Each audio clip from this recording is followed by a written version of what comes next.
ဖွင့်မေးပါကင်မရာလေးဖွင့်လို့ရရင်ဖွင့်ပေးပါဖွင့်ဖို့အဆင်မပြေရင်လည်းပိတ်ထားလို့ရပါတယ်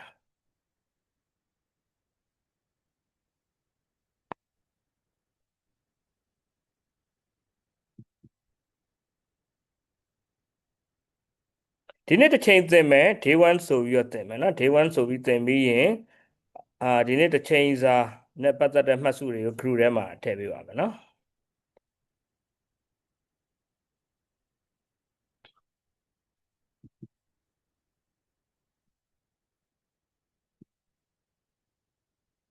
ဒီထက်မှာ great educator ကလေးရောပါလားမသိဘူး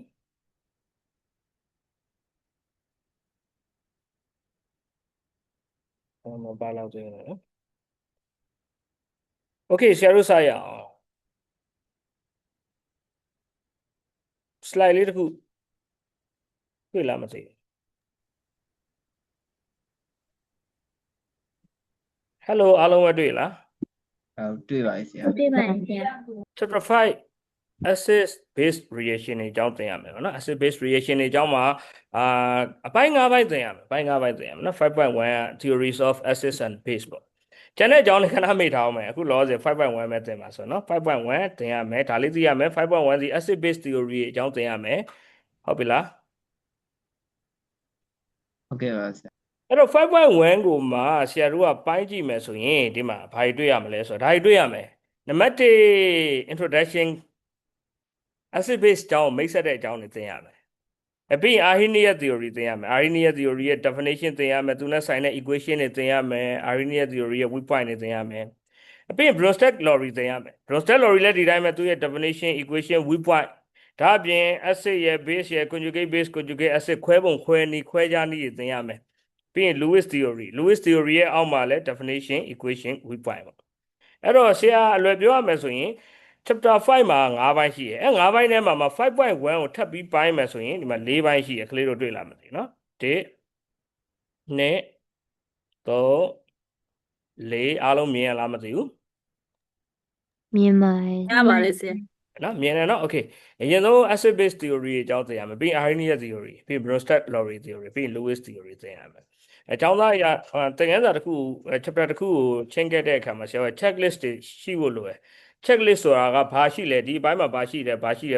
ဆိုတာလေးကိုအမြဲတမ်းခေါင်းထဲမှာဖော်နိုင်ရမယ် chapter 5ကိုရပြီလားမရဘူးလား chapter 5တွေ revision ပြန်လို့ပြီးပြီလားမပြီးဘူးလားမနေ့ပြန်ဆောင်းမေးပွဲခန်းထဲဝင်တော့မယ်ဆိုဒီလိုညာမျိုးမှာ chapter 5မှာဆိုရင်ဘယ်နှပိုင်းရှိတယ်5.1မှာဆိုဘာတွေရှိတယ်5.2မှာဘာတွေရှိတယ်5.3ဆိုရင်ဘာတွေရှိတယ်5.4ဘာတွေရှိတယ်ဒီလိုမျိုးခေါင်းထဲမှာပိုင်းခြားတတ်ဖို့အရေးကြီးပါတယ်နားလည်လားမသိပါဘူးအဲ့တော့ဒီညလေးကဒီတမတ်တန်လေးစပြီးမိတ်ဆက်တဲ့အခန်းလေးဖြစ်တဲ့အတွက်ကြောင့်မလို့ဆရာအနေနဲ့လည်း intro ဘိုင်းကိုပဲဒီနေ့သင်ပေးမယ်နော် introduction about acids and base ပေါ့နော် acid base အကြောင်းလေးကိုမိတ်ဆက်အနေနဲ့သင်ပေးမယ်နော်ဒါ textbook ထဲကစာသားတွေပါအားလုံးတွေ့လားမသိဘူးနော်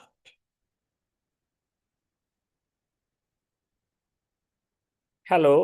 တွေ့ပါတယ်ဆရာတွေ့ပါတယ်ဆရာ对吧，姐？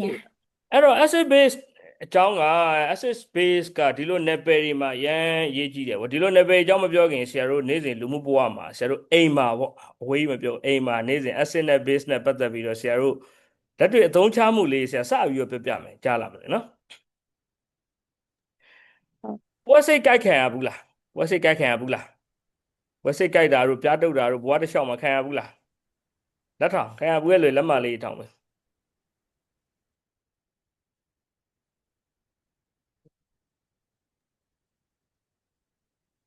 တော်တော်များများဟုတ်ပြီ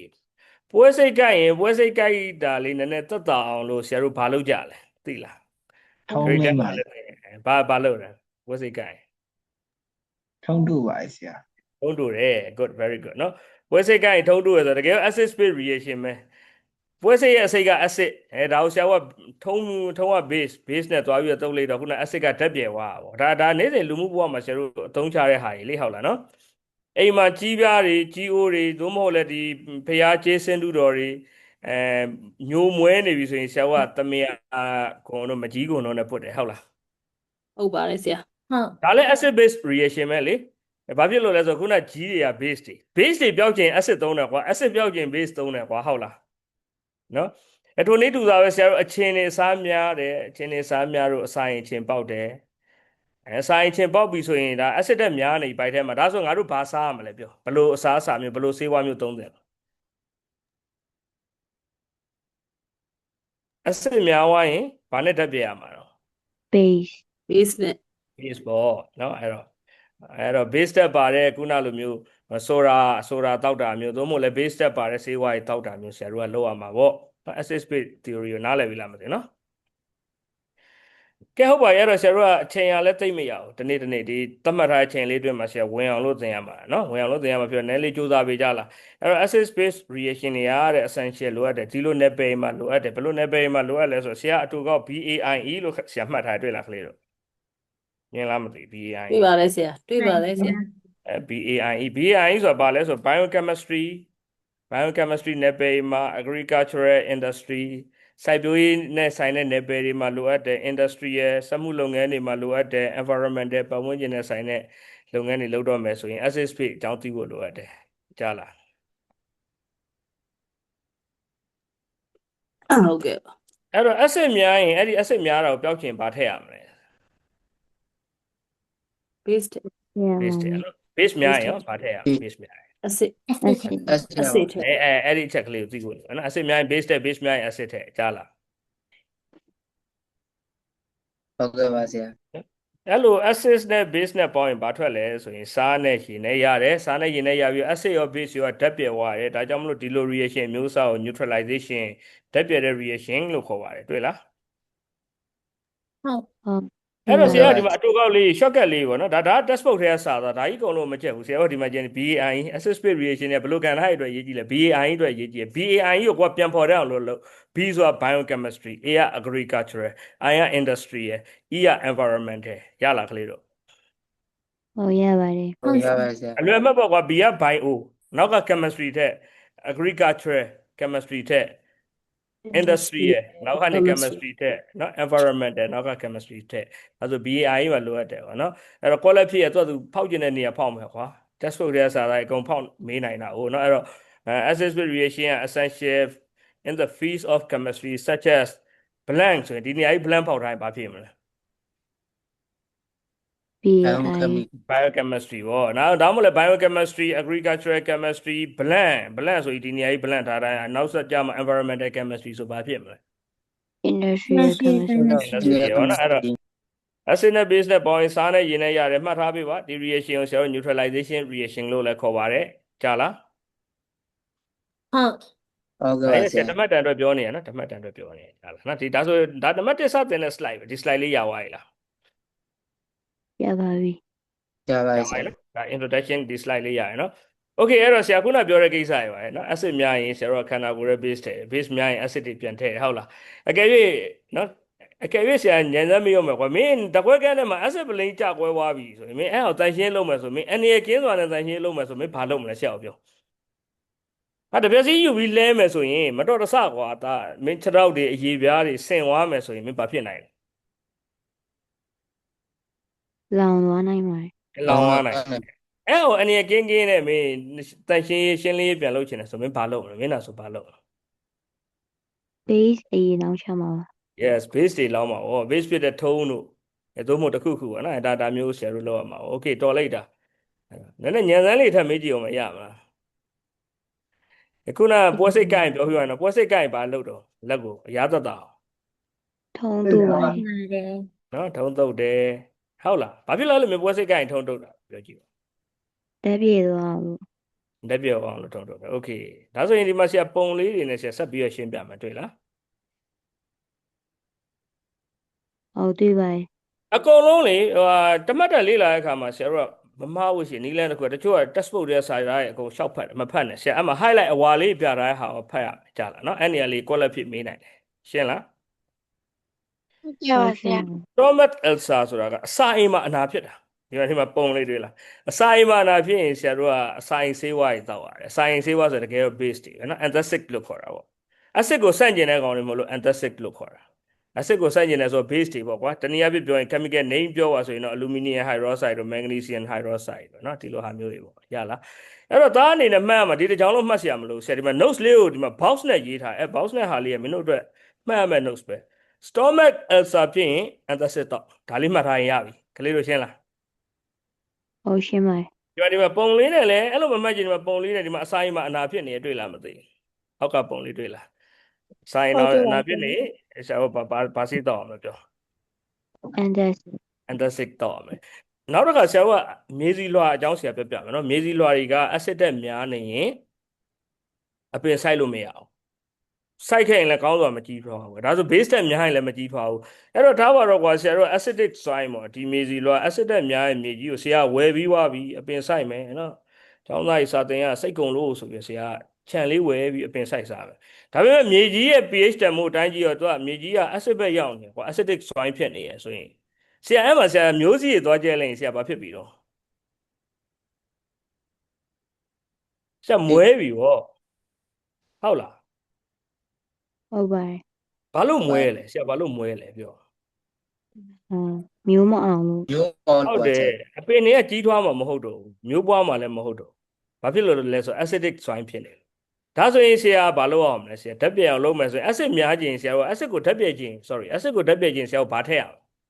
base ထည့်ရပါမယ် base ရ base နော် base ဖြစ်တဲ့ဒီမှာ quick line လို့ခေါ်တဲ့ထုံးနေဒီမှာလည်းထုံးနေထည့်နေကလေးတို့တွေ့လားနော်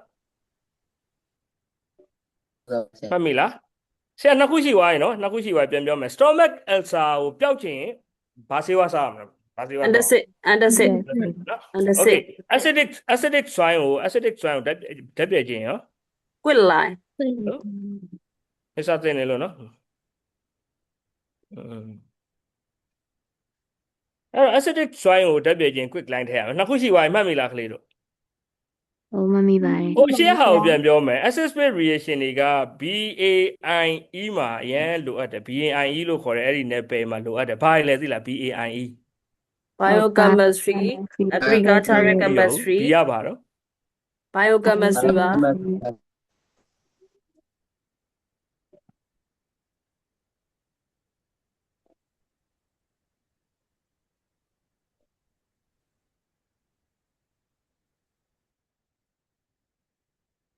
connection ကြာလား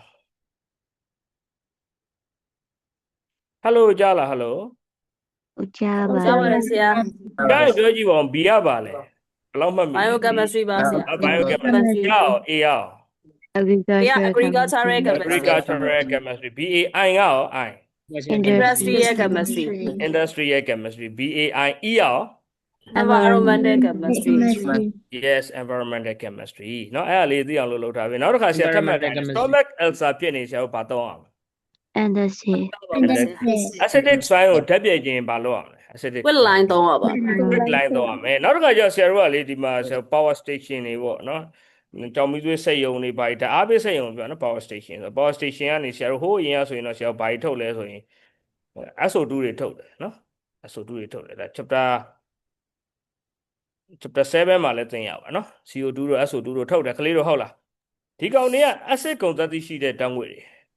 acid ကုန်သတ္တိရှိရဲ့အဲ့တော့ကောင်းကင်နဲ့ရောက်ရင်ကောင်းကင်ထဲမှာရေငွေတွေအောက်ဆီဂျင်တွေနဲ့ပေါင်းပြီး acid မိုးတွေရွာချမယ်အဲ့တော့သဘာဝပတ်ဝန်းကျင်တွေပျက်စီးတယ်အဲ့တော့ဆရာတို့ကနောက်ပိုင်းကျတော့စက်ရုံတွေကို SO2 တွေဓာတ်ရိုက်ထုတ်လွှတ်ခြင်းအောင်ဆရာတို့ကတားမြစ်လိုက်တယ်ဒါဆိုဓာတ်ရိုက်မထုတ်လွှတ်အောင်ဆိုဘာလုပ်ရလဲဆိုရင်တို့ဒီမှာထုံးရေကန်တွေကိုဖြတ်တန်းရတယ်ဒါမင်းတို့နားလည်အောင်မဆရာပြောရနော် SO2 တွေကိုဓာတ်ရိုက်မလုပ်ဘဲနဲ့ဒီထုံးရေကန်တွေကိုဖြတ်ပြီးတော့မှကောင်းကင်ထဲကိုဆွတ်ထုတ်ခိုင်းတယ်အဲ့ဒါဘာကြောင့်လုပ်တယ်လို့မင်းထင်လဲဘာဖြစ်လို့ထုံးရေကန်တွေကိုဖြတ်တန်းခိုင်းတယ်လို့ထင်လဲ တက်ပြေသွားအောင်ပေါ့ ဓာတ်ပြည့်သွားအောင်လို့ပေါ့နော် SO2 ကအနေရရှိတယ်တနည်းအားဖြင့်ပြောရင် acid တွေမဟုတ်လားကလေးတို့ရေ ဟုတ်ကဲ့ပါဆရာ အနေရရှိတဲ့ SO2 တွေ release လုပ်တော့မယ်ဆိုရင် power station တွေကနေ release လုပ်တော့မယ်ဆိုရင်ဆရာက line water သုံးရတယ်ရမယ်နော်ဆရာသုံးခုရှိသွားရင်တော့တပုတ်လုံးလျှောက်ချက်ဆရာမလိုဘူးနော် stomach ulcer ဆိုတာနဲ့တန်းပြောတယ် stomach ulcer ဆို antacid စားပဲ acidic soil ကိုဓာတ်ပြည့်ခြင်းဘာလို့ရမလဲ quick line သုံးရမယ် SO2 တွေ release လုပ်ဆိုရင်ဘယ်တဲ့ကိုဖြတ်သန်းရလဲ line water တွေကို အောက်ဖြက်က ဖြတ်သန်းရတယ်ရမယ်နော် ဟုတ်ပါပါ မှတ်မိပြီလားမှတ်မိပြီလား မမိပါပြီဆရာ ပြီးရင်နံပါတ်3 slide ကိုချိန်ပါ3 slide ကိုချိန်ပြီးခုနရှေ့ကနံပါတ်1ရော2ရောပြန်ပေးပါเนาะအဲ့ဒါလေးကိုတစ်ချက် view site ပါเนาะ နောက်တစ်ခါအဲ့တော့ဆရာကနောက်ဆုံးဒီ chapter 5မှာလည်းကလေးတို့ကျောင်းသီးသီးမှာသင်ပြီးပြီလို့ဆရာထင်ပါတယ်acid လား base လားဆရာတို့တိုင်းတာတော့မယ်ဆိုရင်ဘာတန်မိုးကိုပဲအဓိကကြည့်ပြီးတော့တိုင်းတာ pH တန်ဖိုး pH တန်ဖိုးနော် တန်ဖိုး pH တန်ဖိုးသည်ရေဘူးရအပြင်3နဲ့14ကြားရှိပါတယ်အလယ်မှာ9ရှိပါတယ်9ထက်ငယ်ရင် acid 9ထက် ခုနကကြီးရင် base ပြီးရင် base ပါဒီတိကနားလည်လားမသိဘူးနော် နားလေပါတယ် နားလဲပါ နော် ဆရာ 9ထက်ငယ်ရင် acid 9ထက်ကြီးရင် base ရလား ရပါတယ်ဆရာ ရမယ်နော်အဲ့တော့ဒါဆို pH ဆိုတာဘာကိုတိုင်းတာလဲဆိုတော့ measure of acidity သို့မဟုတ် alkalinity ကိုတိုင်းတာခြင်းပဲဖြစ်တယ်ဒါလေးလည်းမှတ်ထားပြီတမတ်တန်မှာမေးမှာရလား ရပါတယ်ဆရာ ရမယ်ဆိုရင်ဘယ်လောက်မှတ်မိလဲရှေ့ရ slide ပြန်ကြည့်အောင်မလား number 1 slide number 1 slide number 1မှတ်မိလား မမိပါတယ်ဆရာ acidification တွေကဘယ် level တွေအတွက်ရေးပါလဲဘယ်လို fees တွေဘယ်လို level တွေအတွက်ရေးပါလဲဆို BAIE လို့ခေါ်တဲ့ level တွေအတွက်ရေးပါတယ် B ကပါတယ် biochemistry A က agricultural chemistry I က industrial chemistry နော် environmental C chemistry က environmental chemistry ရလား ရပါတယ်ဆရာ Bye bye. acid နဲ့ base နဲ့ပေါင်းရင်စားနဲ့ရေနဲ့ရတယ် စားနဲ့ရေနဲ့ထွက်တယ် မျိုးစားကို neutralization neutralization မှတ်မိရနော် ဟုတ်မမိပါ နောက် ဆ တစ် ရာ ခုက stomach ulcer ကုခြင်း antacid ထဲရတယ် acidic shrine ကိုပြုပြင်ခြင်းရင် ပလာ quick line ထဲရမယ်အဲ့ဆိုတူတွေကိုဆရာတို့က release မလုပ်ခင်မှာဘယ်ထဲကိုဖြတ်သန်းရလဲ line water တွေကို line water pH ဆိုတာဘာကိုတိုင်းတာရတော့ pH ဆိုတာ acidity ရော alkalinity yes acidity ရော alkalinity တိုင်းတာခြင်းပဲဖြစ်တယ်ရမလားပြီးရောမယ်နော်ဒါလေးတွေ့ရမယ်3ရက်ဒါလေးပြီးရင် slide 3ခုပြီးသွားပြီဆိုရင်ဆရာဒီကျင်ငန်းတွေလောက်ခိုင်းတော့မယ်နောက် QR code ဘယ်လိုဖြည့်ရလဲဘာလုပ်မယ်ဆိုတဲ့ဟာတွေကိုဆရာသင်ပေးမှာကြားလားနော် ဟုတ်ကဲ့ဆရာ အဲ့မှာဆရာက buffer ဆိုတာဘာလဲသိဖို့လို့နော် buffer ဆိုတာဘာလဲသိဖို့လို့တယ် buffer မပြောခင်မှာဆရာတို့ကရိုးရိုးပျော်ရည်ပေါ့နော်ရိုးရိုးပျော်ရည်တစ်ခုကိုဆက်ပြပြမယ်နော်ဒါရိုးရိုးပျော်ရည်ပေါ့ရိုးရိုး solution တစ်ခုဆိုရင်သူ့ထဲကို acid ထည့်လိုက်ရင်ဘာဖြစ်သွားမလဲ acid ထည့်လိုက်ရင် pH တန်ဖိုးတွေထိုးကြသွားမှာပေါ့ pH ကငယ်တာကိုဟုတ်လားနော်ရိုးရိုးရေကန်တစ်ခုတည်းကို acid တွေထည့်လိုက်ရင် pH တန်ဖိုးတွေထိုးကြသွားမယ်ကလေးတို့လက်ခံလား ဟုတ်လက်ခံပါတယ် ရိုးရိုးရေကန်တစ်ခုတည်းကိုရိုးရိုး solution တစ်ခုတည်းကိုဆရာတို့က base တွေထည့်လိုက်ရင် pH တန်ဖိုးတွေဘာဖြစ်လာမလဲ မြင်တော့တက်လာပြီ pH တန်ဖိုးတွေတက်လာမှာပေါ့ pH တန်ဖိုးတွေတက်လာမှာပေါ့ဒီတိရောနားလဲလား နားလဲပါဗျာ buffer solution ကြောင့်အဲ့လိုမဟုတ်ဘူးကွာ buffer solution ကြောင့်အဲ့လိုမဟုတ်ဘူးသူ့ထဲကို acid ပဲထည့်base ပဲထည့် pH တန်ဖိုးမပြောင်းလဲတဲ့ပျော်ရည်ကို pH တန်ဖိုးမပြောင်းလဲအောင်လို့ခုခံကာကွယ်ပေးတဲ့ပျော်ရည်ကို buffer solution လို့ခေါ်တယ်ကလေးတို့နားလဲပြီလားနော် ဟုတ် ဟုတ်ကဲ့ဆရာ ကျန်တို့လေလူတွေပဲဖြစ်ဖြစ်ငါးတွေပဲဖြစ်ဖြစ်သူက pH တန်ဖိုးရုပ်တရက် changes 0.5 လောက် changes ဖြစ်ရင်တော့အဲ့လူသို့မဟုတ်အဲ့ဒီတတ္တဝါတွေသေဖို့များတယ် pH တန်ဖိုး changes ကိုမခံနိုင်ဘူးကြားလား ဟုတ် ကဲ့ ဥပမာတစ်ခုပြောရမယ်ဆိုရင်ကွာဆရာတို့ pH တန်ဖိုးက 7.5 လောက်ရှိတယ်ဥပမာပြောရနော် 7.5 ကနေမင်း 8.5 လောက်ဖြစ်ပြီဆိုမင်းကျင်းသေးမင်းတွေးရဲ့ pH တန်ဖိုးအဲ့လောက်ချင်းသွားပြီဆိုမင်းခံနိုင်မရှိဘူးသေမှာငါးတွေမှာဆိုလဲဒီတိုင်းပဲငါးကန်ရဲ့ pH တန်ဖိုးကရုပ်တရက်တက်တာပဲဖြစ်ဖြစ်ရုပ်တရက်ထိုးကြပဲဖြစ်ဆိုတော့ခံနိုင်မရှိဘူးသေအဲ့တော့ဆရာတို့နေ့စဉ်စားတောက်နေတဲ့အစားတောက်တွေထဲမှာ acid တွေလည်းပါတယ် base တွေလည်းပါတယ်ဒါဆိုတို့ကဘာဖြစ်လို့ဆရာတို့မသိရလဲ acid တွေဆိုဆရာအချင်းနေစားရလေဘာလို့မသိလဲ base တွေတောက်ရင်ဘာဖြစ်လို့ဆရာတို့ကမသိလဲဆိုရင်ခန္ဓာကိုယ်မှာရှိတဲ့ buffer စနစ်တွေကထိန်းညှိပေးထားလို့တနည်းအားဖြင့်ပြောရင်ဆရာပြန်မေးမယ်နော် buffer ဆိုတာ pH တန်ဖိုးတက်အောင်လုပ်တာလားကျအောင်လုပ်တာလား constant ဖြစ်အောင်လုပ်ပေးရလား constant ဖြစ်အောင်လုပ်ပေးတာ yes constant ဖြစ်အောင်လုပ်ပေးရ constant ဖြစ်အောင်လုပ်ပေးရနားလည်လားမသိနော် ဟုတ်ဆရာ ဟုတ်နားလဲပါတယ် okay ဒါဆိုရင်ဒီမှာဆရာဒီမှာပြောမယ်နော် buffer ဆိုတာ pH value constant ဖြစ်အောင်လို့သူက keep လုပ်ပေးတာ change ကိုခုခံကာကွယ်ပေးရမ change အောင်လို့ resist လုပ်ပေးရကလေးတို့ရှင်းလားအဲစကားလုံးလေးအရေးကြီးရနော် buffer ဆိုတာဒီမှာကျန် to ကွက်လက် to blank ပေါ့နော် to blank the change in pH ဆိုရင်ဘာဖြစ်တော့ pH ပြောင်းလဲခြင်းကိုဆိုရင်ဘာဖြစ်မလဲ to blank in change in pH ပြောင်းလဲခြင်းကိုဆိုရင်သူက pH ပြောင်းလဲအောင်ထိန်းသိမ်းပေးရလားခုခံကာကွယ်ရလား ခုခံကာကွယ်ပေးတာ ဒါဆိုရင်အဲဆို resist ဖြစ်မှာပေါ့နော်ဒါမှမဟုတ်လဲ to blank the pH value constant ဆိုရင်ရော keep keep လုပ်ပေးတာเนาะဒီနေရာလေးသိရမလားအဲ့တော့ buffer action တွေကဆရာတို့အတွက်ရေးကြည့်ပါတယ် ဒါဆိုဒီအဓိက box ရဲ့ဟာလေးပဲကြည့်နော် buffer action က pH constant ဖြစ်အောင် keep လုပ်ပေးတယ် change in pH ကို resist လုပ်တယ်ရမလားနားလည်ပြီလား ဟုတ်နားလဲပါဆရာ ခဏနေအောင်ခဏနေဟိုးရှေ့ကိုပြတ်သွားမယ်ဖြစ်ပလား slide number 1ကိုမျိုးလုံးနဲ့မြင်အောင်ကြည့်တာ BAIE acid base reaction က BAIE မှာရေးကြည့်ရတဲ့ B ဆိုတာပါလဲ biochemistry ပါဆရာ A ကရော agricultural chemistry agricultural chemistry BAI ရော industrial chemistry E ရော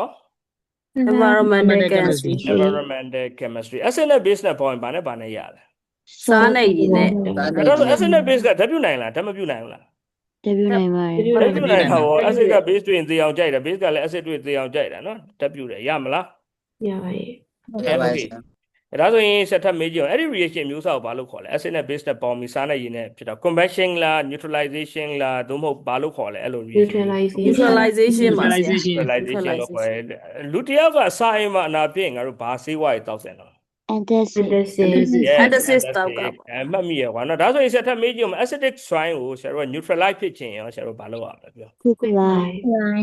quick line တော့ရမယ်ဆရာ quick line တွေသုံးပေးရမယ်အဲ့ဆိုဒူးတွေကိုကောင်းကင်နဲ့ release မလုပ်ခင်ဆရာတို့ကဘယ်ထဲကိုဖြတ်သန်းသင့်တော့ line water တွေကိုဖြတ် line water တွေကို နိုင်ဝတာတွေကိုဖြတ်တယ် နားလည်လားမှတ်မိလားကလေးတော့နော် buffer ဆိုတာက pH တန်ဖိုး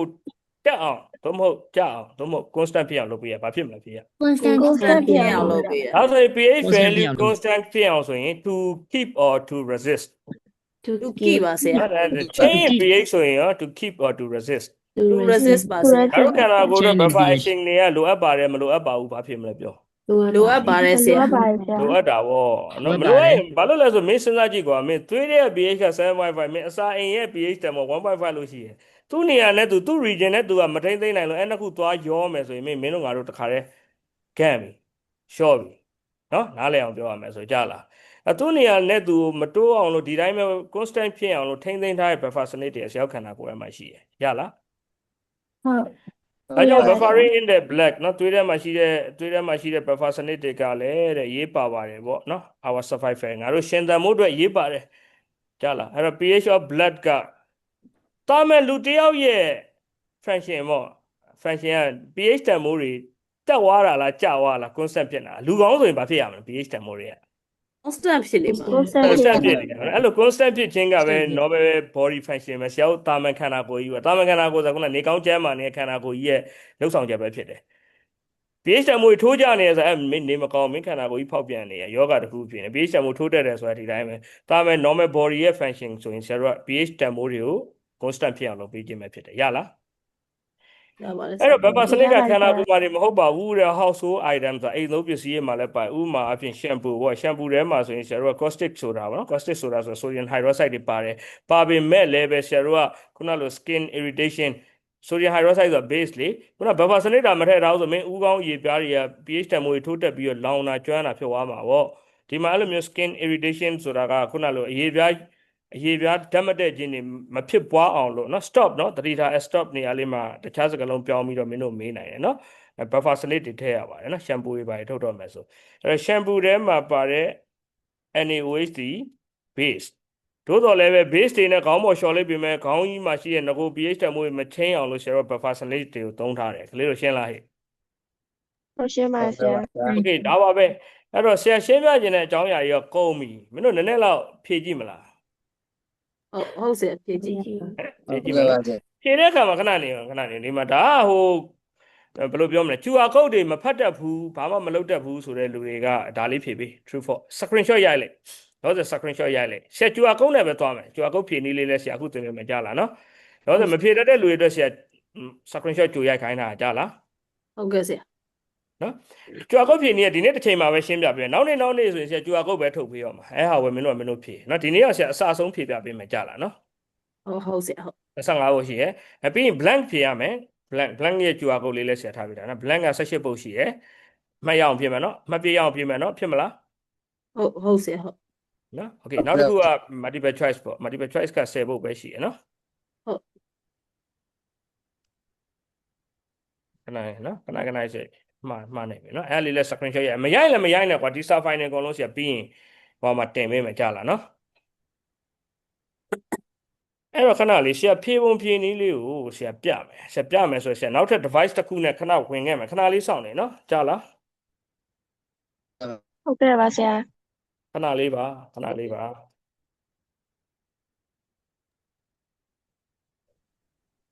ID လေးတစ်ချက်လောက်ပြောပြီ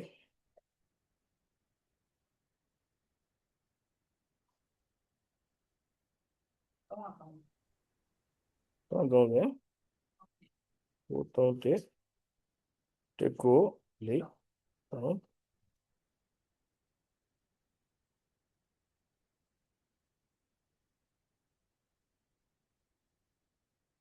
ခဏလေးနော် ဟုတ်ကဲ့ပါ ဘယ်အရင်ဖြေပြမလဲ Recording in progress. မာရီဘယ် choice အရင်ဖြေပြလိုက်မယ်နော်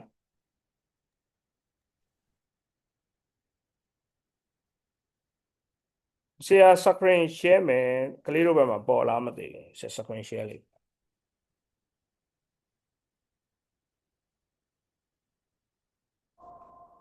ပေါ်လားမသိဘူးဆရာဖုန်းရဲ့မျက်နှာပြင် ပေါ်ပါ ပေါ်ပါရဲ့ဆရာ ပေါ်ပါတယ်ဆရာ ဖုန်းကင်မရာလေးဝင်လေးတွေ့လားနော်ဖုန်းကင်မရာလေးဝင်ပြီးတော့ဆရာဒီအခုဒီ QR code ကိုဆရာချိန်လိုက်တယ်တွေ့လားချိန်လိုက်ရင်အောက်မှာအဝါရောင်စာတန်းလေးပေါ်နေအောင်တွေ့လားမသိ found.gle ဆိုပြီးတော့ Google Found လေးတွေ့လားမသိ တွေ့ပါဆရာ အဲ့အပြတန်းလေးကိုကလေးတို့ကနှိပ်လိုက်နော်နှိပ်လိုက်ရင်ဘယ်ထဲကိုတန်းရောက်မလဲဆိုတော့အခုဆရာမြင်နေရမြင်ကွင်းတိုင်းမင်းတို့တန်းရောက်မှာနော်အဲ့ဒီဟာကြီးကိုမင်းတို့တန်းရောက်မယ်မင်းတို့မြင်နေရမြင်ကွင်းမှာမင်းတို့ဒီမှာ name ဆိုတဲ့အကွက်လေးတွေ့လားမသိနော် ဟုတ်ဆရာ name ဆိုတဲ့အကွက်မှာဆရာနာမည်လေးဖြည့်မယ်မင်းတို့နာမည်ဖြည့်ပေါ့ဆရာပြီးတော့ next ဆိုတော့ဆရာနှိပ်လိုက်မယ်တွေ့လားမသိနော် next ဆိုတော့ပြဒီမှာ for instant ပေါ့ကွာ buffer are used in shampoo to skin irritation ဆိုရင် caused by နော် ingredient like shampoo ထဲမှာပါတဲ့ ingredient မပေါင်းပစ္စည်းဘယ်ကောင်ဖြစ်မလဲ HCl ရဲ့ NaOH ရဲ့ H2SO4 ရဲ့မင်းထင်တာတခုဆရာကိုပြောပြီးမင်းဘာလို့ထင်လဲ NaOH ဆရာဒီမှာဖြေလိုက်ပြီကွာဆရာဖြေလိုက်ပြီဆရာရမ်းဖြေထားရပါရဲ့ဆရာပါမယ်ကွာဆရာရှောက်ဖြေလိုက်တယ်ပဲထားပါတော့ကြားလားနော်ဆရာရှောက်ဖြေလိုက်မယ်မင်းတော့အဲ့လိုဆရာလိုရှောက်မဖြေနဲ့နော်အမှန်တိုင်းဖြေကြားလားဆရာဒီမှာပေါက်ခဲ့ရဆရာရှောက်ဖြေလိုက်ပြီထားပါတော့ဖြေပြီးွားရင်ဟိုးအောက်မှာ submit ဆိုတာလေးတွေ့လား submit ဟုတ်တွေ့ပါဆရာ submit ကိုဆရာနှိပ်လိုက်တယ်နှိပ်လိုက်ဟိုးအပေါ်မှာ view score ဆိုတော့တွေ့လာမယ်နော်တချို့လည်းမြန်မာလို့ဆိုရင်တော့ရမှတ်ကြည့်ရမှာမြန်မာ setting ချိန်ထားရင်တော့ကြားလားနော် view score ဆိုတော့နှိပ်လိုက်ရင်ဆရာဘယ်နှမှတ်ပဲရတယ်ကြည့်ပါဦးဆရာရဲ့မှတ်က နံပါတ် နံပါတ်ပါဆရာ နံပါတ်ပဲရတယ်အဲ့တော့ဆရာဘာမှားခဲ့လဲဆိုတော့ဆရာအောက်မှာပြန်ကြည့်လို့ရတယ်နော်ဆရာမှန်တဲ့နံပါတ်ကဒီမှာတွေ့လား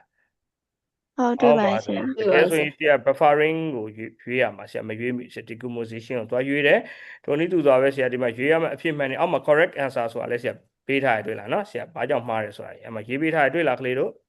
ဟုတ်တွေ့ပါဆရာ ရေးပေးထားရဆိုတော့တောက်သမီးတို့ကအခုဆရာ screen လေး share ပေးတော့မယ် screen လေး share ပေးမယ်ဆိုတော့တောက်သမီးတို့ဖြည့်ကြည့်ပေးပါ QR code ကိုကြားလား ဟုတ်ကဲ့ပါဆရာ နော်ရမယ်နော်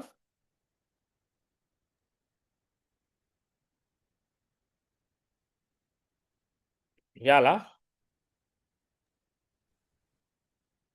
ဒီမှာတွေ့လားမသိဘူးQR code လေးတွေ့လား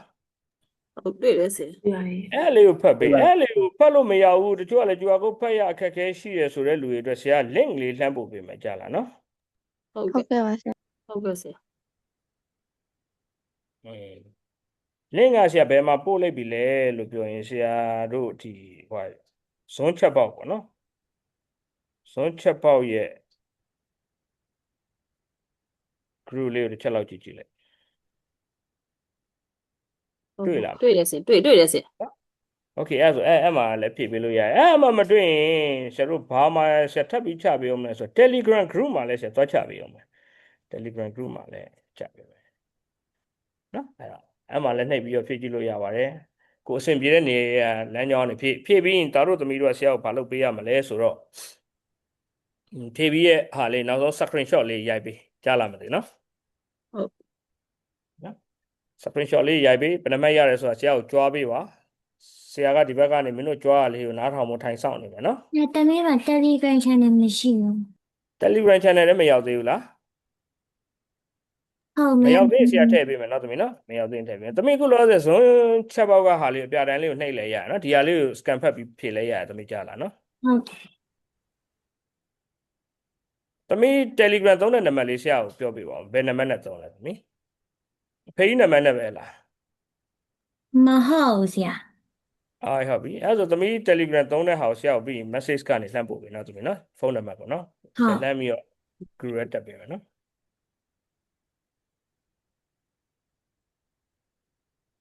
给皮一路要吧比。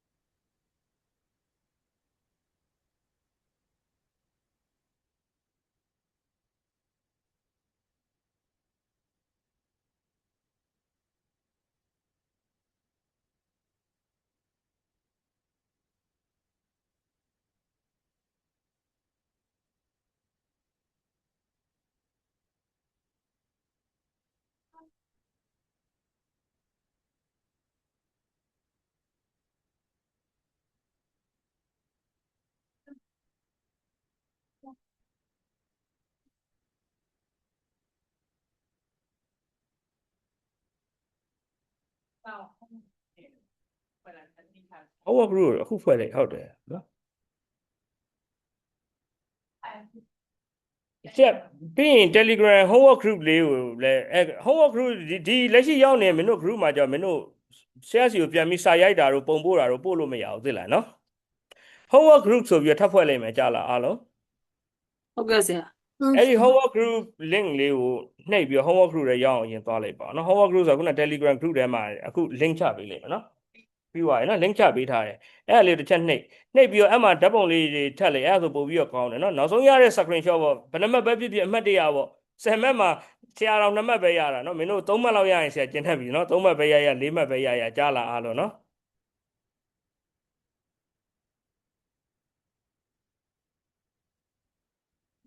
ဟယ်လိုကြားလားဟယ်လို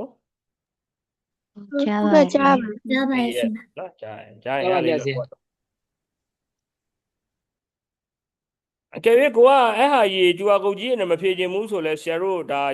ငါတို့ဟိုးရှေးရိုးဆွဲပေါ့နော် traditional အတိုင်းပဲဒီတိုင်းပဲမင်းကုန်းတွေဖတ်ပြီးတော့ ABCD လေးရွေးလို့ရပါတယ်ဒီမှာတွေ့လားမသိဘူးနော်ဆရာရဲ့အဲ့လိုကျူအာရနဲ့ရှုပ်လို့ဒီတိုင်းပဲရိုးရိုးလေးပဲရှေးရိုးဆွဲလေးတိုင်းပဲကောင်းပါတယ်ဆိုရင်ဒီတိုင်းပဲလည်းဖြေကြည့်လို့ရတယ်ကြားလားနော်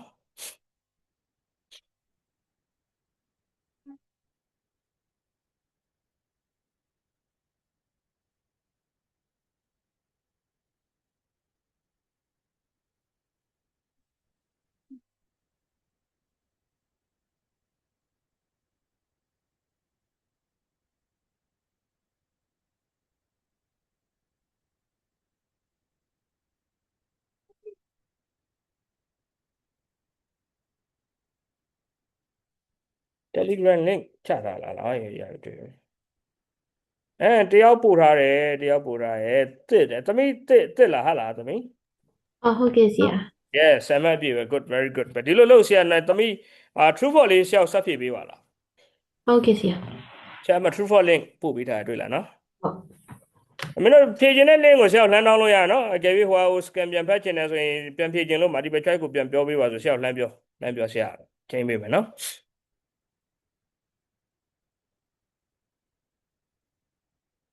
သမီးတော်ရတယ်သမီး true for လေးဆက်ဖြည့်ပေးပါကြလား ဟုတ်ဆရာ ကျန်တဲ့လူတွေလည်းအင်္ဂါ group တွေကိုလာခဲ့ပေးပါအင်္ဂါ group တွေကိုအခုမရောက်သေးဘူး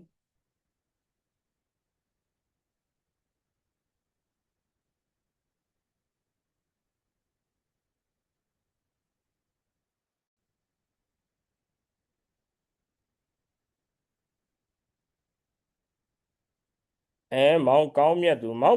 ကဆရာနဲ့တူရနော်ဆရာလားမသိဘူးဟယ်လိုဆရာလားကျောင်းသားလားမသိဟယ်လို ဟုတ်ကဲ့ဆ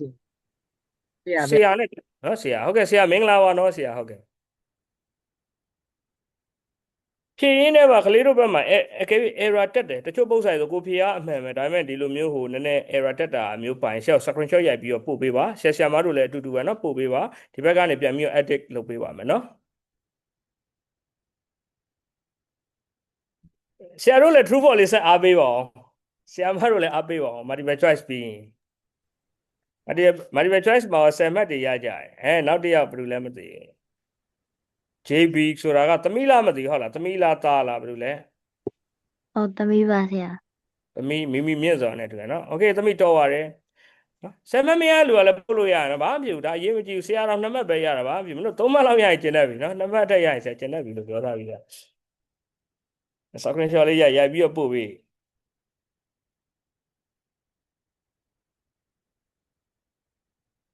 ဒီပုံစံကြီးကူးမနေနဲ့ဒါကြီးအကုန်လုံးဆရာစာဖိုင်လှမ်းပို့ပေးမှာနော် PDF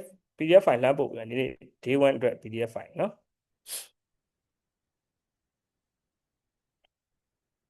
slide တွေအများကြီးလုပ်ထားတယ်နော်စိတ်ဝင်စားစရာ slide တွေအများကြီးပဲ ready made အကုန်လုပ်ပေးထားတယ်နော်အကယ်၍ဆရာတို့ကအချိန်မီခဲ့ရင်ဆောင်းဝိန်းနာမီအောင်မယ်ဆရာလည်းအချိန်ပိုအောင်မယ်ဆို channel chapter ကြီးဆရာသွားပြီနော်ဒီ line မှာဆရာ5 6ကိုပြီးအောင်လုပ်ပေးမယ်နော်5 6ပြီးသွားခဲ့ရင်7တို့8တို့ဒုမို့လည်းရှိရ1 2 3 4တို့ဆက်သွားပေးပါမယ်ကျူကိုယ့်ရဲ့အားသာချက်ကတော့ကိုယ့်ရည်ချင်းကိုမကြိုက်မချင်းဖြေလို့ရတယ်ဆမ်မတ်မရမချင်းဖြေမယ်နော်တစ်ချိန်မရနောက်တစ်ချိန်နောက်တစ်ချိန်မရနောက်တစ်ချိန်နောက်တစ်ချိန်မရနောက်တစ်ချိန်ခဏခဏပြန်ဖြေလို့ရတယ်နောက်တစ်ခုကမင်းကိုနေတစ်ခါဖြေတိုင်းလဲတစ်ခေါက်တူမှာမဟုတ်ဘူးရှက်ဖဲလောက်ထားတယ်နော်ဖြေမရတာတို့အခက်အခဲဖြစ်တာတို့ဆရာမတို့ဘက်မှာသို့မဟုတ်သားတို့သမီးတို့ဘက်မှာရှိနေလှမ်းပြောလို့ရတယ်နော်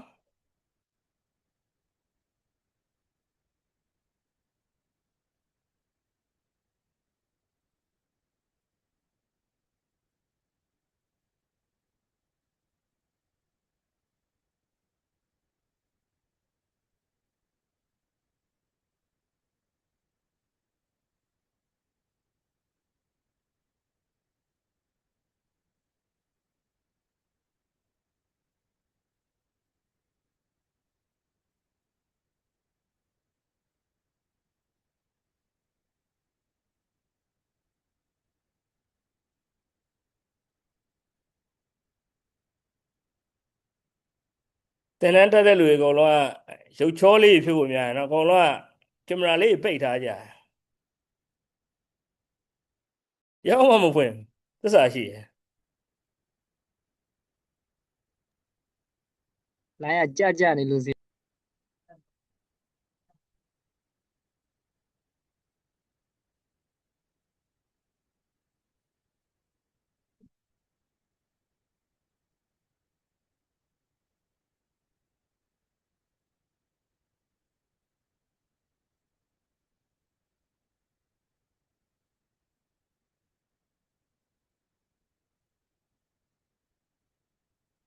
ထပ်မလာတော့ဘူးလား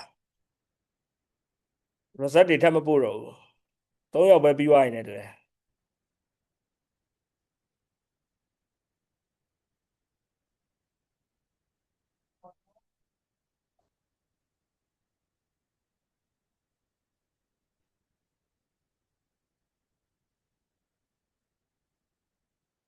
တယောက်ထပ်ရောက်လာပြီ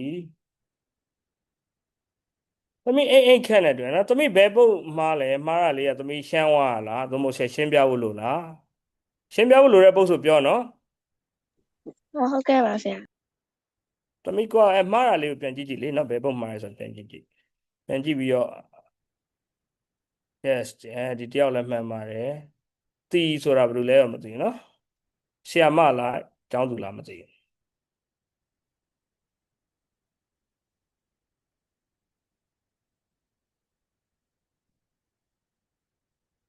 တစ်ကသမီးက25မှာ24အောင်ရတယ် good very good ပဲသမီးကျန်တဲ့တစ်ခုကဘယ်လိုဖြစ်တာလဲတစ်ချက်တော့ပြီးပေးပါဦး သမီး နားမ နောက် လဲ ဆုံး လို့လား နောက်ဆုံးပုံမှားသွားဆရာ နောက်ဆုံးပုံမှာနော်ရှမ်းသွားတာ ဟုတ်ဝါ stomach ulcer မှာမှားသွား ဟုတ်ပြီနော်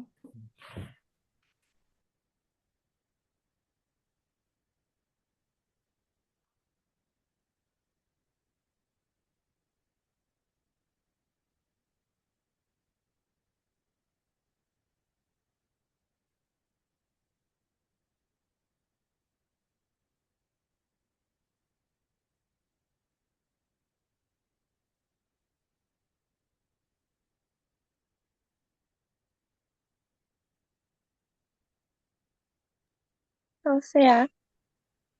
ဟုတ်ကဲ့ပြောပါ ဟုတ် true false ဖြေဖို့ဟိုလင့်လို့ခြင်းလို့ပါဆရာ ဒီမှာtrue or false ဖြေဖို့ link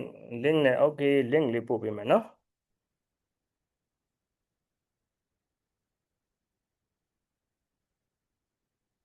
link ကိုဘယ်ထဲကိုပို့ပေးရမလဲ Telegram နဲ့ပို့ပေးရမလား Zoom chat box ထဲပို့ပေးရမလား ဟုတ်ဆရာ Telegram နဲ့ပို့ပေးပါဆရာ Telegram နဲ့ပို့ပေးလိုက်ပါမယ်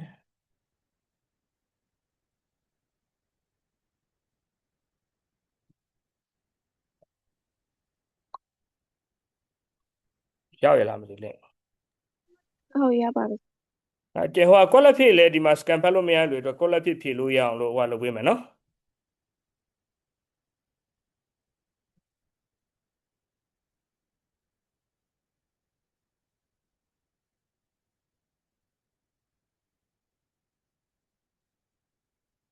ကွက်လက်ဖြည့် link လေးလည်းတစ်ခါတည်းပို့ပေးထားမယ်နော်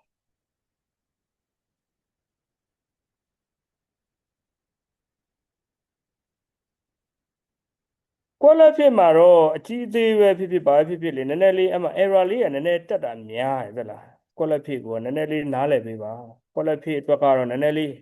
ရှာကြံနေတော့မယ်နော်အဆင်ပြေမဲ့အားတစ်ခု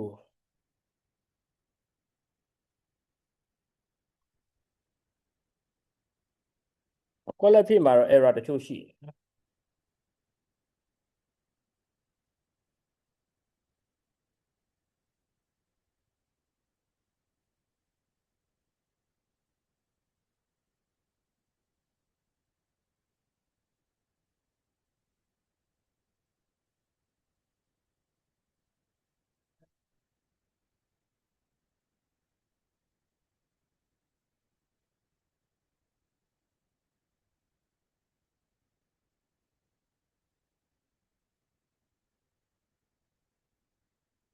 โอเคဒီနေ့တနေ့တာ45မိနစ်